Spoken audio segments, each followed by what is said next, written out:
અમારી જે રજૂઆત છે એ 40% અને 60% જે ક્રાઇટેરિયા નક્કી કરવામાં આવ્યો છે એને લઈને છે.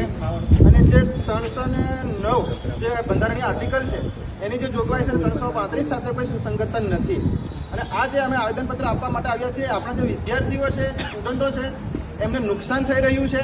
અને જે 40% અને 60% ક્રાઇટેરિયાની અંદર બધા માટે જો ક્રાઇટેરિયા સરખા હોય તો જે ઓબીસી છે, એસસી એસટી છે અને જે ઈડબ્લ્યુએસ છે, તો જે એમની અનામત છે સીનવાઈ જાય છે.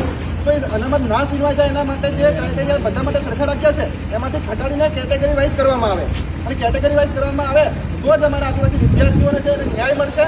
અને જો ક્રાઇટેરિયા જો ના ઘટાડવામાં આવે તો ગાંધીનગર જઈને અમે ધરણા પર પણ બેસવાના છે.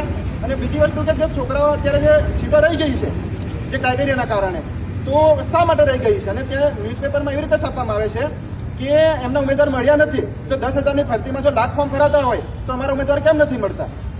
તો આ ક્રાઇટેરિયાના કારણે અમારે જે ઘણી બધી સીટો છે અત્યારે બીજા નોકરી કરી રહ્યા છે અને એની અંદર જે અનામત પણ છીનવાઈ ગઈ છે અને સાથે સાથે નોકરીઓ પણ છીનવાઈ ગઈ છે.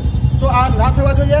અને આજે અમે કલેક્ટર મેડમશ્રીને આવેદનપત્ર આપવા માટે આવ્યા છે, પણ ત્યાં અત્યારે કોઈ હાજર નથી પીએ હાજર કે નથી કલેક્ટર મેડમ હાજર કે નથી કોઈ હાજર નથી. તો આ શા માટે આવું એમ? તો અમારા વિદ્યાર્થીને ન્યાય કોણ આપશે? તો એના માટે અમે આટલા જે વિદ્યાર્થીઓ છે એ બધા મળવા આવ્યા છે. અને જે પોતપોતાની લાગણી છે, જે મહેનત કરી રહ્યા છે, સવારથી ઉઠીને સાંજ સુધી મહેનત કરી રહ્યા છે, શા માટે?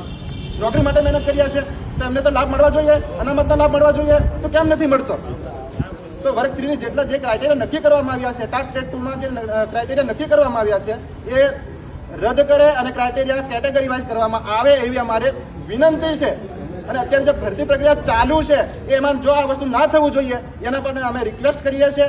અને અમારા જે આવેદનપત્ર છે એ આવેદનપત્ર મુખ્યમંત્રી સુધી પહોંચાડવામાં આવે અને અમને તાત્કાલિક ધોરણે જવાબ આપવામાં આવે એવી અમે વિનંતી કરીએ છીએ તમને. જોહાર, જય આદિવાસી.